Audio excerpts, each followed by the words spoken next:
सत्संगत जी, प्यार से कहना धन निरंकार जी। आज जयपुर में जहाँ सत्संग का सभी ने आनंद लिया और राजस्थान में ये पिछले 5 दिनों से एक अवसर मिल रहा है आप सबके बीच सत्संग करने का, तो हर जगह यही भाव कि इंसान हो तो इंसान वाला जीवन जियो, मानवीय गुणों से युक्त हो, आपसी प्रेम प्यार विनम्रता सत्कार ऐसे भावों से एक जीवन युक्त हो और जीवन में प्राथमिकता हर समय इस ईश्वर परमात्मा निराकार को दी जाए। पहले इसको जान के फिर जीवन में हर पल के लिए शामिल करके, तो भक्तों ने हमेशा से यही संदेश जो आज भी हमने अलग अलग माध्यम से श्रवण किया, एक जीवन को सुधारने वाले भाव और यही चेतनता की आवाज़ कि जीते जी इस जीवन का मोल डाल लिया जाए, इस आत्मा और परमात्मा का मिलन इस ब्रह्म ज्ञान से करा लो, जीवन को सफल कर लो।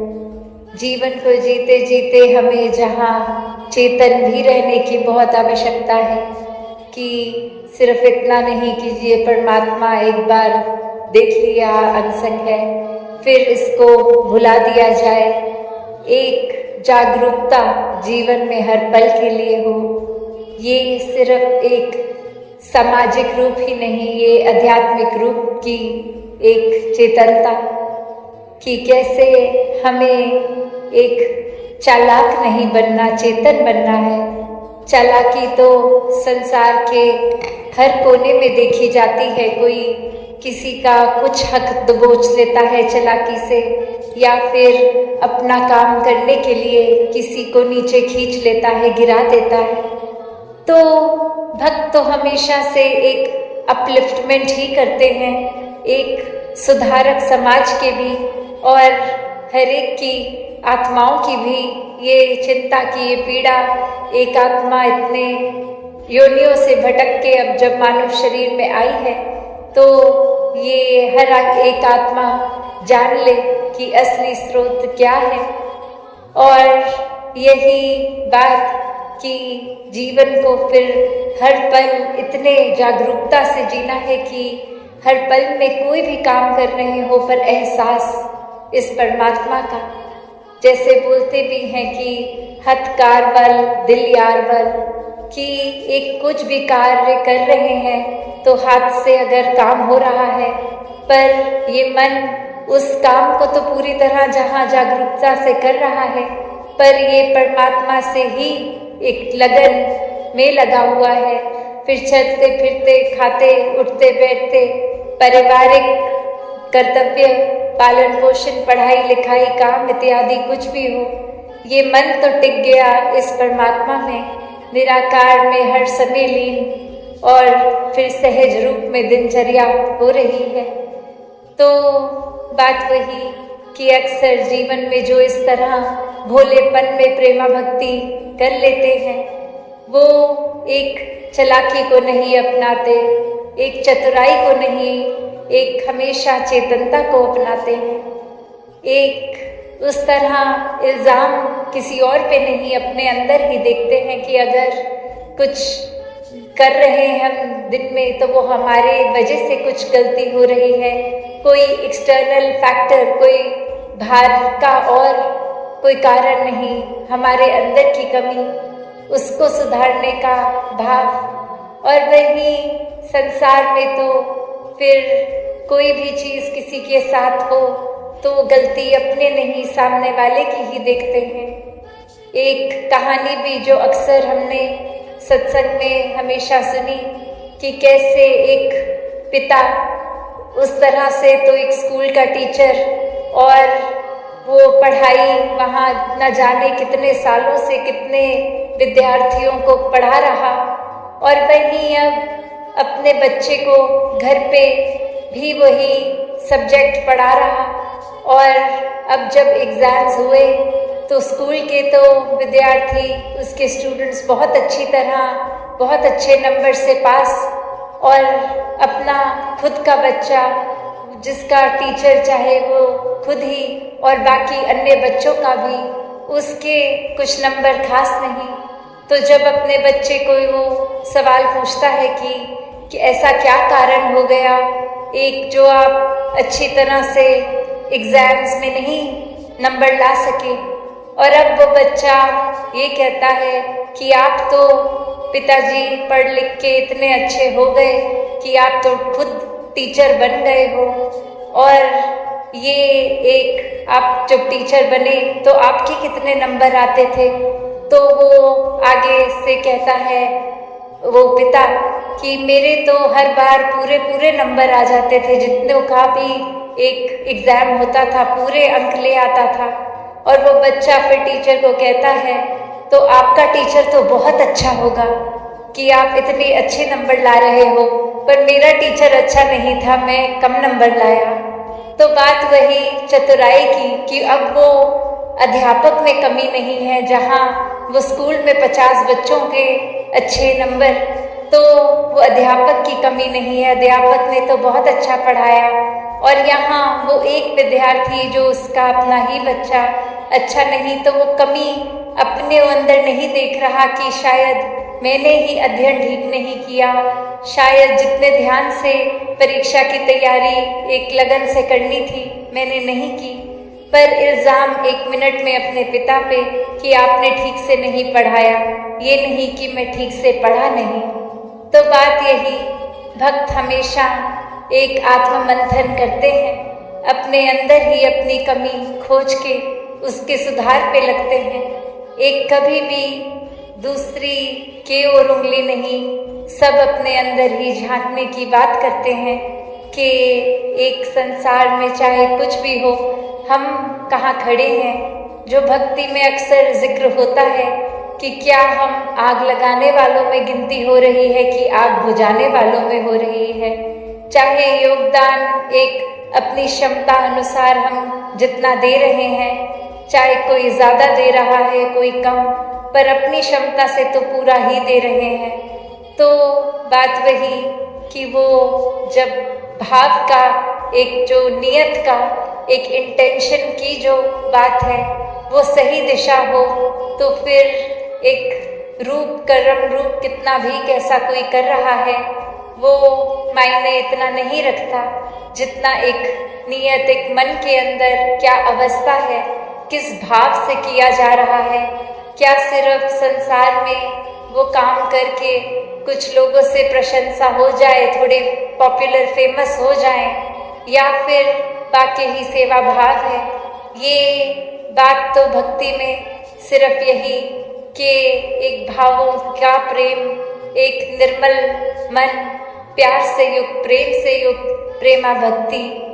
तो ऐसी ही प्रेमा भक्ति हमेशा भक्तों ने स्वयं की भी है, और प्रचार रूप भी ऐसा ही कि परमात्मा को जीवन में डाल के ये प्रेम की लगन लग जाएगी तो हर पल में प्रेम है, हम स्वयं ही प्रेम बन जाएंगे, और प्रेम बनने से फिर अंदर हमारे कुछ कड़वापन बचेगा नहीं।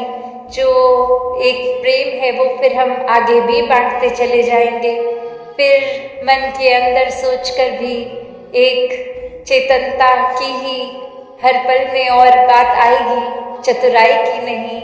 एक किसी को कैसे और सत्कार दिया जाए, एक सोच हमेशा प्रोडक्टिव रहेगी, ना कि एक खुद को डुबाने वाली और सामने वाले को डुबाने वाली सोच बनेगी कि कैसे किसी को दुख पहुंचाया जाए, आंसू दिए जाए। तो भक्तों ने हमेशा प्रोत्साहन ऐसे ही दिया है कि अपने जीवन का सुधार करें, तभी तो हम हमेशा सेवा सिमरन और सत्संग की बात भक्तों से सुनते हैं कि मन का एक नाता परमात्मा से जब जुड़ गया तो ये सिमरन रूप 24 घंटे का होता है। फिर चाहे शब्द रूप में कितनी भी देर हो, सत्संग में आके संतों की वाणी सोचकर समझकर एक जीवन को सही दिशा में हर पल लाया जाता है। एक सेवा का भाव है तो पूरे घर परिवार गली मोहल्ले से ही शुरुआत चाहे हो, पर ये रिपल इफेक्ट, जैसे पानी स्थिर होता है और पत्थर डालने पे उसके एक रिपल्स बाहर की ओर जाते हैं, ऐसे ही दिल में प्यार है तो पूरे संसार तक वो पहुँचेगा। और जो बात अक्सर हम सुनते हैं कि खुद के सुधार से शुरुआत हो तो पूरा संसार ही अच्छा हो जाता है, तो इसी प्रकार हर कोई अपना भी सुधार करता जाए, एक आध्यात्मिक रूप में भी, एक सामाजिक रूप में भी, एक दूसरे के प्रति सेवा भाव रखते हुए ये परमात्मा के साथ प्यार और गहरा होता जाए। हर कोई दूर दूर से आए और भाव मन में वही जो हमेशा संतों के युगों युगों से रहे हैं कि ये आत्मा और परमात्मा का मिलन, ये भक्ति भरा जीवन, एक परमात्मा ही चाहे नाम अनेक, और कैसे इस निराकार की जानकारी से फिर ये एकत्व हो जाता है आत्मा परमात्मा का, और ऐसे ही एकत्व फिर हमारे मनों से इंसानों के मनों तक का भी बनता है, पूरे ब्रह्मांड तक का बनता है। फिर ये एकत्व की भावना कोई जाति पाति नहीं देखती, कोई भेदभाव नहीं देखती, कोई फर्क नहीं देखती, और इंसानों ने तो ये फर्क खुद ही बना दिए हैं। वरना तो इस परमात्मा को अगर हम देखें तो ये परमात्मा पूर्ण है तो रचना भी पूर्ण है, कोई ऊंचा कोई नीचा नहीं। तो इंसानों ने खुद ही ये जातियाँ इत्यादि इतने अपने आप को विभाजित करने के लिए फर्क बना दिए हैं, पर ये परमात्मा की रचना में तो सब एक ही बराबर है। जो परमात्मा अंदर है वही बाहर है, तो ये परमात्मा हर एक में एक समान है। बस ये नज़र होनी चाहिए, और वही जिक्र आज बार बार ब्रह्म ज्ञान का भी हो रहा है कि ये परमात्मा हर जगह चाहिए है, पर ये प्राप्ति संतों द्वारा ही होती है। ये नज़र संतों द्वारा ही ब्रह्म ज्ञान द्वारा एक मिलती है। फिर अपने जीवन में ब्रह्म ज्ञान को डाल के हर पल एक बहुत ही पॉजिटिवली अलाइन चलते हैं हम इस क्रिएटर के ऊपर। तो फिर बात वही कि कैसे एक मन तो हमेशा चंचल रहता है, एक सोच, एक थॉट्स कहीं भी किसी दिशा में जाते हैं, पर ये वही बात है कि अपने ख्यालों को आत्ममंथन द्वारा एक सही दिशा में रखना है, वरना तो ये हर दिशा में भागेंगे। कैसे वो ख्याल समेट के जो एक संभालने वाली सोच है उसको तो और गहराई में सोचा जाए, मन में बसाया जाए, पर अक्सर बहुत ही ये ख्याल ऐसे भी आते हैं जो ना हमारे लिए फ़ायदेमंद है ना किसी और के लिए। तो ऐसे ख्यालों को फिर वहीं छोड़ देना चाहिए, उनको समेट कर मन में डालने की ज़रूरत नहीं होती। कैसे एक स्पिरिचुअल जर्नी जो है, एक आध्यात्मिकता, इसका एक जो भी हमारा प्रभाव है वो सिर्फ एक कुछ समय का नहीं होता, वो तो ताउम्र होता है। वो तो सिर्फ कुछ घंटे निकाल के अगर पूजा पाठ या कुछ समय निकाल लें तो ये उस समय तक का भक्त नहीं है, भक्त तो हर समय का है। तो फिर ये कुछ घंटों तक ही क्यों सीमित रखना है? हर समय में भक्ति की जा सकती है जब हर समय ये परमात्मा को एक मन में एहसास बना के रखेंगे, तो फिर हर समय की ही भक्ति है। चाहे भोजन खा रहे हो उस समय भी भक्ति है, चाहे आराम कर रहे हो उस समय भी भक्ति है, चाहे पढ़ाई लिखाई काम काज कर रहे हैं, घर में पालन पोषण कर रहे हैं, तो भी ये भक्ति का ही रूप बन जाता है जब हर पल में ये परमात्मा शामिल हो जाता है। तो बात वही कि बस एक जानने वाले के पास जाना है तो वो रास्ता भी मिल जाता है। तो परमात्मा जहाँ हर जगह है, बस वो नज़र मिल जाए। एक कहानी भी जो दासी अक्सर संगतों में रखती है और सभी ने सुनी भी होगी कि कैसे एक वृद्ध महिला बाहर सड़क पे अंधेरे में अपनी सिलाई के लिए एक सुई को ढूंढ रही है और आते जाते एक दो व्यक्ति रुकते हैं और पूछते हैं और वो यही आंसर देती है कि एक अंधेरा है, मुझे अपनी सुई नहीं मिल रही, रात्रि का समय है। और हर कोई मदद में लग जाता है और बहुत देर ढूंढने पे भी वो सुई ना मिलती तो वो कहते कि गिरी कहाँ है, और वो वृद्ध महिला बताती कि सुई गिरी तो मेरे घर में थी, पर मेरा घर तो बहुत ही छोटा, अगर देखूंगी ढूंढूंगी अंधेरा जितना बाहर है उससे काफ़ी ज़्यादा अधिक है, तो मेरी सुई वहाँ तो मिलने से रही। इसलिए मैंने सोचा बाहर खुले में जहाँ ये थोड़ा सा एक सांस लेने की भी अच्छी जगह है, बेशक अंधेरा है पर यहीं ढूंढी जाए। तो जो मदद भी करने के लिए आए होते हैं वो भी एक पल के लिए तो हंस पड़ते हैं कि जहाँ गिरी है मिलेगी तो वहाँ मिलेगी, कहीं और ढूंढने से थोड़ी मिलेगी। तो वही की वस्तु कहीं ढूंढत कहीं वाली बात कि हर कोई इंसान भी आज की दुनिया में अगर देखे तो एक क्या हमें ढूंढना है, कहाँ ढूंढना है, उस जगह पे नहीं पर और कहीं देख रहे हैं। और अक्सर ये भी हो जाता है कि क्या ढूंढ रहे हैं, ढूंढ तो प्यार रहे हैं पर फिर रास्ता तो एक नफरत का उठा रहे हैं, तो ऐसे रास्ते से तो वो प्यार मिलने वाला नहीं है। कैसे परमात्मा को हम अगर कहीं एक बांध देते हैं जगहों में कि ये यहाँ है यहाँ नहीं, तो वो हमारा ही एक भुलेखा है, क्योंकि परमात्मा तो हर समय हर जगह एक समान है।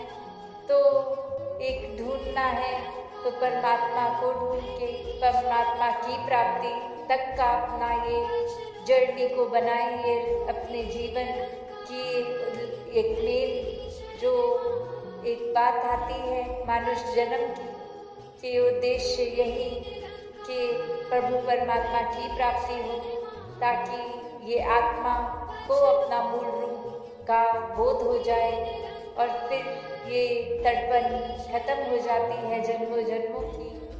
हर धर्म मोक्ष मुक्ति की भी बात करता है, वो इसीलिए क्योंकि जीते जी ये प्राप्त की जा सकती है, बस परमात्मा को प्राप्त करना है।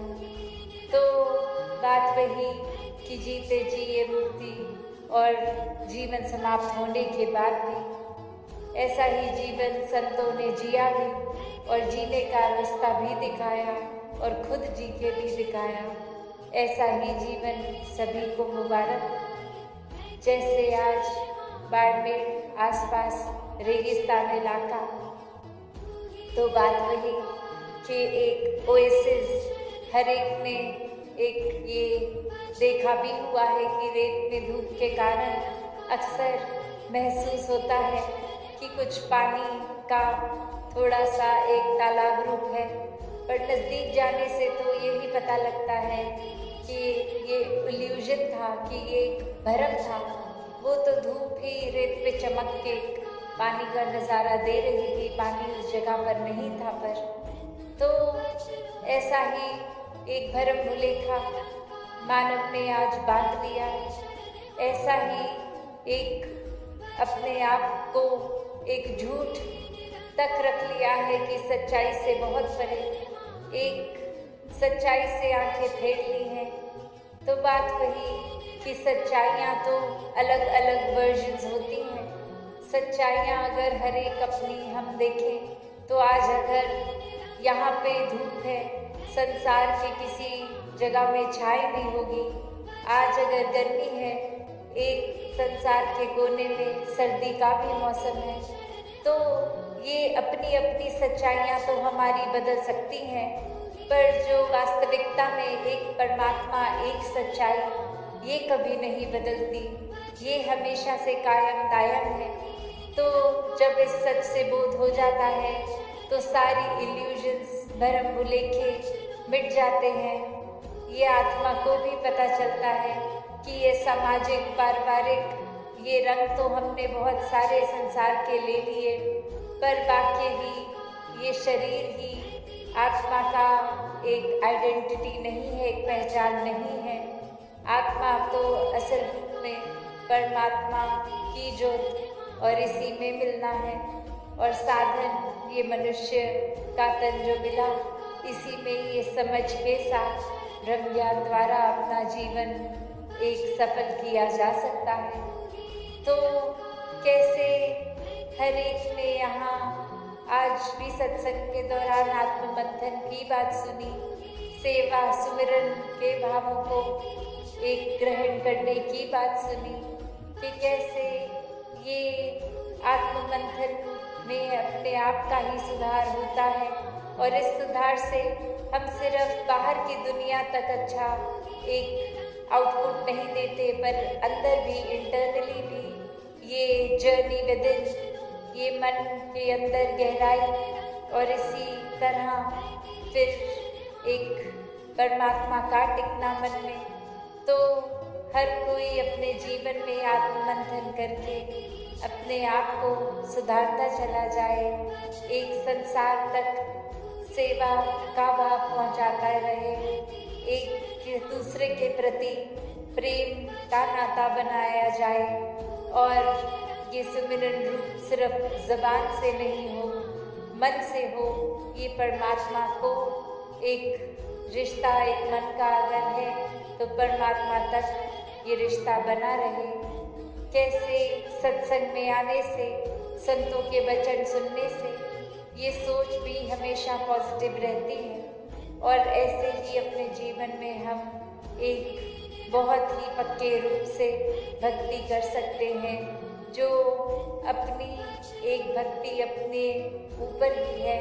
ये किसी की देखा देख कि किसी ने ऐसे भक्ति करी, हम भी ऐसे करेंगे, नहीं, ये तो हर एक का रिश्ता अपना है, एक आत्मा परमात्मा का रिश्ता। तो ये भक्ति इस परमात्मा को देख के की जाए। ये वही बात कि अगर भोजन हम खाते हैं तो पेट हमारा भरता है, किसी और के भोजन खाने से पेट हमारा नहीं भर सकता। उसी तरह ये परमात्मा को देख के ये भक्ति हमारी होगी। किसी और के सत्संग जाने से या किसी और ने अगर कुछ घर परिवार में ऐसा किया, उससे हमें तो कोई लाभ नहीं मिल पाएगा। तो अपनी भक्ति हर कोई अपने तरीके से करता जाए, इस परमात्मा के एहसास में रह के दातार हर एक पे कृपा करे। सात संगत जी, धन निरंकार जी। सात संगत जी, प्यार से कहना धन निरंकार जी। सात संगत जी, आशा करता हूँ निरंकार प्रभु की कृपा से आपसे भी अच्छे होगे, स्वस्थ हो। सात संगत जी, आप जी के चरणों में बहुत ही सुंदर प्रेरणादायक कहानी विचार, जिसका विषय है माया के पीछे मत भागो। आशा है सात संगत जी परवान करें और ध्यान से। सात संगत जी, संसार का हर इंसान किसी न किसी दौड़ भाग में लगा रहता है। कोई धन के पीछे, कोई पद के पीछे, कोई यश और सम्मान के पीछे। लेकिन सत्संगत जी, क्या यह सब कुछ हमारे जीवन का अंतिम लक्ष्य है? नहीं सत्संगत जी, माया का आकर्षण बड़ा मोहक होता है। यह हमें ऐसे बांध लेता है कि हम सत्य को भूल जाते हैं। लेकिन जिस प्रकार रेगिस्तान में मग तृष्णा पानी का आभास देती है, वास्तव में पानी नहीं होता, उसी प्रकार माया भी हमें सुख का आभास कराती है, परंतु अंत में केवल दुख और खालीपन ही देती है। सत्संगत जी, आज की यह कथा हमें यही संदेश देने जा रही है कि माया के पीछे कभी मत भागो, क्योंकि सच्चा सुख केवल आत्मज्ञान और परमात्मा की शरण में होता है। सत्संगत जी, बहुत समय पहले एक नगर में राजा धर्मवीर का शासन था। धर्मवीर बहुत ही न्यायप्रिय और दानी राजा था। उसके राज्य में प्रजा सुखी थी, व्यापार बढ़ रहा था और हर ओर समृद्धि दिखाई देती थी। लेकिन राजा का मन फिर भी चैन से नहीं रहता था। साथ संगत जी, राजा सोचता था कि मेरे पास सोना चांदी, गहने, महल, दास दाती सब कुछ है, फिर भी हृदय खाली क्यों है। साथ संगत जी, शायद और धन इकट्ठा करने से सुख मिलेगा। साथ संगत जी, राजा ने राज्य की आय बढ़ाने के लिए और कर लगाने शुरू कर दिए। खजाना भरने लगा, लेकिन उसकी आंखों में और अधिक पाने की लालसा बढ़ती चली गई। धीरे धीरे प्रजा दुखी होने लगी, लोग घरों से परेशान हो गए, लेकिन राजा को यह दिखाई नहीं देता। एक दिन राज्य में एक महान संत आए, महात्मा संत आए। उन्होंने देखा कि राजा बाहरी रूप से दुखी है, लेकिन भीतर से अशांत। संत ने राजा को मिलने के लिए बुलवाया। संत बोले, राजन, क्या तुम सचमुच सुखी हो? राजा ने हंसते हुए कहा, महात्मन, मेरे पास सब कुछ है, लेकिन न जाने क्यों मन खाली है। संत मुस्कुराए और बोले, राजन, यह खालीपन इसलिए है क्योंकि तुम माया के पीछे भाग रहे हो। माया कभी भी तृप्त नहीं करती। यह तो आग की तरह है, जितने इसमें घी डालोगे उतना ही भड़कती है। साथ संगत जी, संत ने राजा को एक प्रयोग के लिए कहा, राजन, कल प्रातः काल तुम मेरे साथ जंगल चलो, मैं तुम्हें असली सुख का रहस्य में बताऊंगा। साथ संगत जी, अगली सुबह राजा अपने सैनिकों के साथ जंगल पहुंचा। संत ने सबको रुकने के लिए कहा और राजा को अपने साथ गहराई में ले गए। वह एक पुराना कुआं था। संत ने राजा से कहा, राजन, इस कुएं में झांको। राजा ने झांका, उसे पानी नहीं दिखाई दिया, बल्कि नीचे ढेरों चमकते हुए हीरे जवाहरात नजर आए। मन का लालच और भर गया। उसने तुरंत कहा, महात्मा, इतने खजाने तो मेरे महल में भी नहीं है, मैं इन्हें निकालना चाहता हूँ। संत बोले, राजन, ठीक है, पर याद रहो, तुम केवल उतना ही खजाना निकाल सकते हो जितना तुम्हारी झोली में आ सके। लेकिन एक शर्त है, यदि तुम झोली भरते गए समय सूरज ढल जाए तो तुम स्वयं इस कुएं में गिर जाओगे। राजा ने सोचा, यह तो आसान है, मैं जल्दी से निकाल लूंगा। साथ संगत जी, राजा ने झोली भरनी शुरू की। पहले उसने थोड़े हीरे लिए, लेकिन जब देखा और चमकते हीरे तो उसने सोचा थोड़ा और ले। धीरे धीरे झोली भर गई। समय बीत गया, सूरज ढलने लगा, पर राजा का मन लालच से भर रहा था। संत ने कहा, राजन, अब रुक जाओ। लेकिन राजा बोला, थोड़ा और, बस थोड़ा और जैसे ही सूर्य अस्त होने को आया, झोली इतनी हो गई कि राजा उसे संभाल नहीं पाया और वह कुएं में गिरने ही वाला था। तभी संत ने अपने करुणा में हाथ से राजा को बाहर खींच लिया। सासंगत जी, राजा कांपते हुए बोला, महात्मा, आज तो मर ही गया होता। सचमुच माया का लोभ मनुष्य को अंधा कर देता। संत बोले, राजन, यही जीवन का सत्य है। तुम चाहे कितनी भी माया इकट्ठी कर लो, अंत में हाथ कुछ नहीं मिलेगा।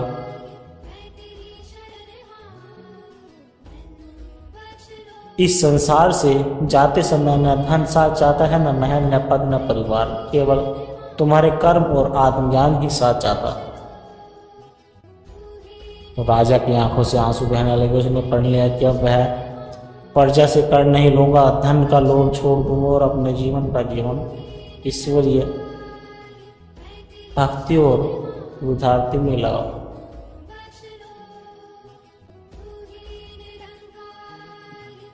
शासन उस दिन से राजा धर्मवीर का जीवन पूरी तरह बदल गया। उसने राज्य में सत्संग शुरू करवाया, गरीबों की सेवा की और प्रजा के साथ प्रेम से रहने लगा। अब उसे सच्चा सुख मिलने लगा। सत्संग जी, माया हमेशा बढ़ती रहती है और मनुष्य को चैन नहीं देती। जैसे मग तृष्णा पानी का अभ्यास देती है, लेकिन असल में पानी नहीं होता, वैसे ही माया सुख का भ्रम देती है। असली शांति केवल भक्ति सेवा और आत्मज्ञान में है। इसलिए जीवन का मूल मंत्र है, माया के पीछे कभी मत भागो, बल्कि परमात्मा की शरण लो।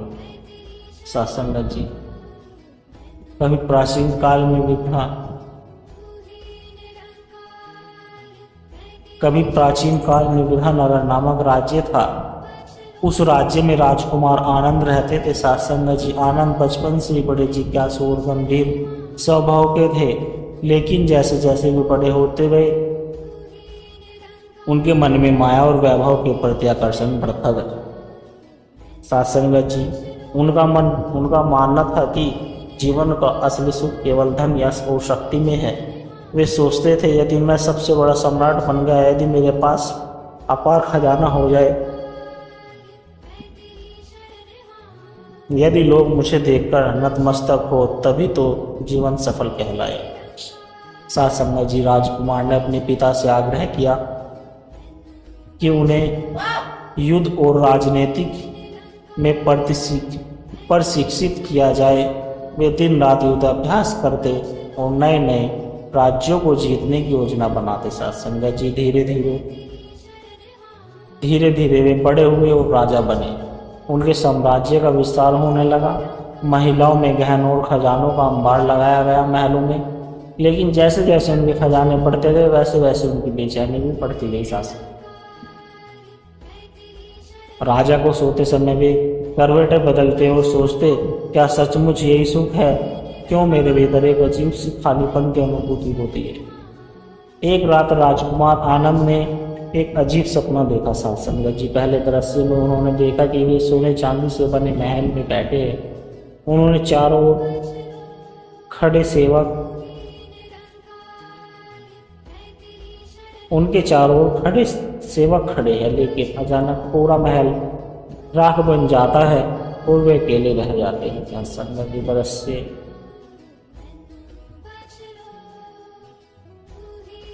सत्संग जी, दूसरे दृश्य में उन्होंने देखा कि वे रत्न जड़ित सिंहासन पर बैठे हैं। लोग उनकी जय जयकार कर रहे हैं, लेकिन अचानक सारे गायब हो जाते और सिंहासन टूटकर गिर जाता है। तीसरे दृश्य में उन्होंने देखा कि वे एक जंगल में अकेले खड़े हैं। उनके पास न कोई धन, न कोई सेना, न कोई सेवक। लेकिन अजीब बात यही थी कि उस जंगल में उन्हें शांति और सुकून मिल रहा था। राजा की नींद टूटी, वे गहरी सोच में पड़ गए। सत्संग जी, अगले दिन राजा शिकार के बहाने जंगल की ओर निकले गए। वहां उनकी मुलाकात एक साधु से ही। साधु एक पीपल के पेड़ के नीचे बैठे थे। राजा ने उनसे पूछा, महाराज, मैं अपार धन और शक्ति का स्वामी हूँ।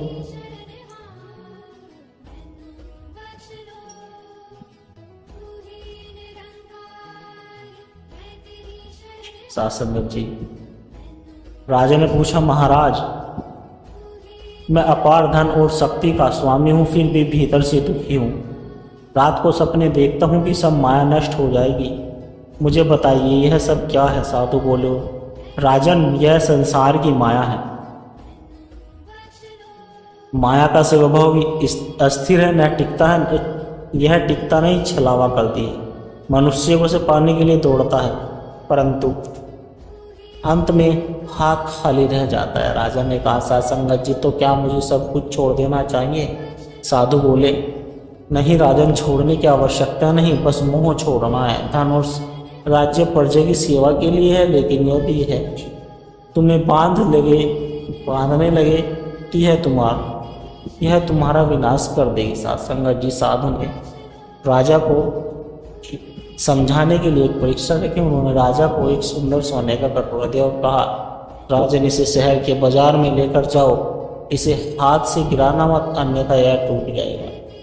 लेकिन ध्यान रखना, पूरे रास्ते तुम्हारे पीछे ढोल नगाड़े और नर्तक गाया करेंगे। जो तुम्हारा ध्यान भटकाएगा, यदि तुम कटोरे को सुरक्षित रखकर लौट आए तो समझ लेना कि माया से कैसे बचा जाता है। राजा ने हंसकर हाँ कर दी। सत्संग जी, अगले दिन जब वे कटोरा लेकर साथ निकले, ढोल नगाड़े बजने लगे, लोग नाचने गाने लगे, लेकिन राजा का ध्यान केवल कटोरे पर था। वह इतने एकाग्र होकर चले कि उसे यह भी याद नहीं रहा कि चारों ओर शोरगुल हो रहा है। जब राजा सुरक्षित कटोरे के साथ वापस पहुंचा, सत्संग जी, तो राजन, क्या तुमने नर्तकों और गायकों को देखा? राजन बोला, नहीं, मेरा ध्यान तो सिर्फ कटोरे पर था। साधु ने कहा, यह जीवन का रहस्य है। संसार का बाजार शोरगुल से भरा है। माया हर क्षण तुम्हारा ध्यान भटकाती है, लेकिन यदि तुम्हारा ध्यान परमात्मा और आत्मज्ञान पर केंद्रित रहेगा तो तुम माया के प्रभाव से बच जाओ। साथ संगत जी, उस दिन से राजा आनंद का जीवन बदल गया। उन्होंने अपने साम्राज्य का उपयोग प्रजा की भलाई के लिए किया। उन्होंने गरीबों के लिए अन्न भंडार खोले।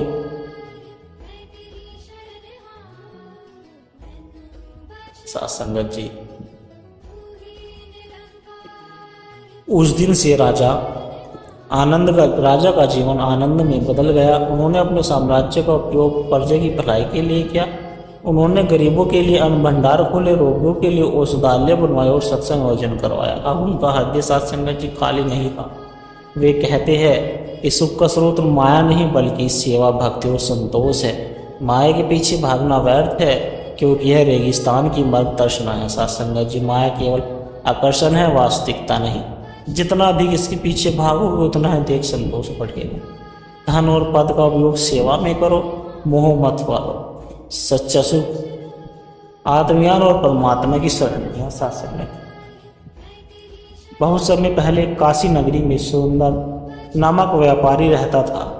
उसके पास अपार धन, सुंदर हवेली, रेशमी वस्त्र और गहनों का खजाना था, लेकिन उसका मन हमेशा शांत रहता था। साथ संगत जी, वह दिन रात केवल यही सोचता था, और धन कैसे कमाऊं, और बड़ी हवेली कैसे बनाऊं, लोग मुझे देखकर और ज़्यादा सम्मान करें। लेकिन जितना वह धन कमाता उतना ही उसका लोभ बढ़ता। साथ संगत जी, एक दिन व्यापारी के शहर में एक साधु आए। साधु के पास न धन था, न गहने, न ही आलीशान वस्त्र। वे फटे पुराने कपड़े पहने थे, लेकिन उनके चेहरे पर ऐसी शांति थी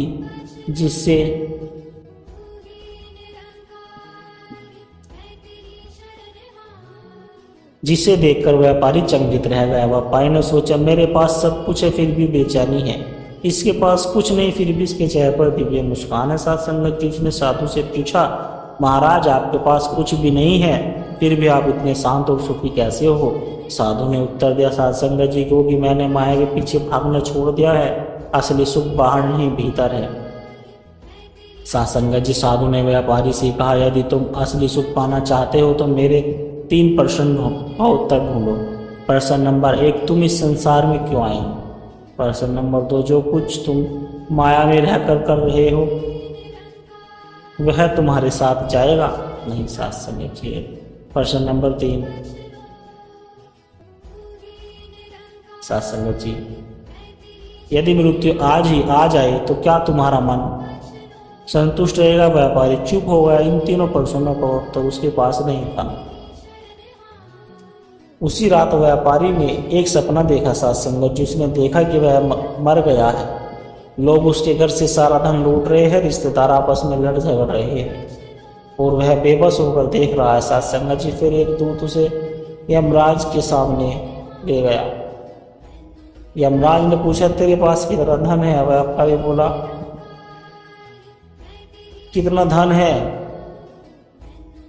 व्यापारी बोला, अरबों का। यमराज हंस पड़े, तो क्या तू वह धन यहाँ साथ लाया है? व्यापारी घबरा गया। यमराज बोले, तूने जीवन केवल माया के पीछे भागते हुए गवा दिया है अपना। साथ संगत जी, इतना सुनते व्यापारी की नींद खुल गई। उसका शरीर पसीने से तर हो गया।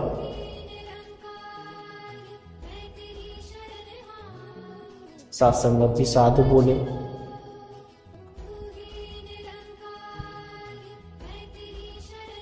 अगली सुबह व्यापारी साधु के पास पहुंचा और बोला, महाराज, अब मैंने समझ लिया माया केवल छलावा है और सुख को सेवा और भक्ति में कृपा करके मुझे मार्ग दिखाइए। साधु बोले, साथ संगत जी, सुरेश, धन बुरा नहीं है, लेकिन उसका मोह बुरा है। धन का उपयोग लोभ में नहीं, सेवा में करो। जब तू गरीबों को भोजन देगा, गरीबों की मदद करेगा, अनाथों का सहारा बनेगा, तब तेरा मन संतुष्ट होगा।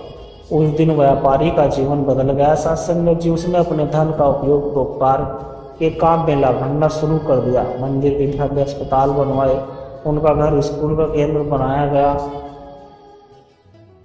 अब उसे रात को गहरी नींद आती साथ संगत जी, और इसका मन से सच्चे सुख से भर जाता साथ संगत जी। वृद्धाश्रम में व्यापारी अपने बच्चों को यही शिक्षा देते हैं कि बेटा धन इकट्ठा करो। धन इकट्ठा करना आसान है पर सुख पाना कठिन है साथ संगत जी। केवल सेवा भक्ति और संतोष में है, इसलिए माया के पीछे मत भागो, क्योंकि यह कभी पूरा नहीं होगा। माया एक मार्ग तर्शना है जो दिखती है पर असली नहीं है। धन का उपयोग केवल सेवा में सार्थक है। जीवन का लक्ष्य आत्मज्ञान, भक्ति और सत्संग से होना चाहिए। सच्चा सुख बाहर है, भीतर नहीं साथ संगत जी। दास के द्वारा कही गई प्रेरणादायक कहानी विचार यदि आप जी को अच्छे लगे हो तो वीडियो को लाइक करें, शेयर करें, कमेंट बॉक्स में धन निरंकार जी यदि लिखें और दास को आशीर्वाद दे। दास को ऐसा आशीर्वाद दे आप जी के चरणों में हर रोज ऐसे की सुंदर सुंदर विचार लेकर आता रहूं। साथ संगत प्यार से कहना धन निरंकार जी।